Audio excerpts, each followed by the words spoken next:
ये वक्त हमें नया नहीं बनाता, ये बस गैर जरूरी चीजें काट देता है। हम जो नहीं थे वो छूट गया, हम जो थे वो निखर कर रह गया। तो अगर आज भी याद आता है तो दिल बोझल नहीं होता।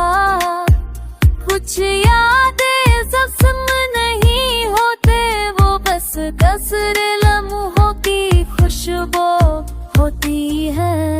हमने खुद को तरजीह देना सिखा, ये खुद गर्जी नहीं थी।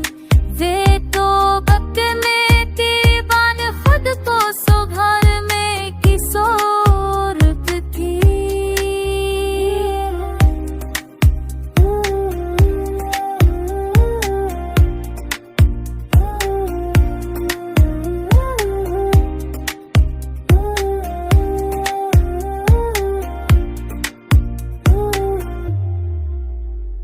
अब दिल नसी से तैरो तोड़ना ही है कलता, ये अकेलारी में थी है। ये तो देने के बाद खुद को सोघा में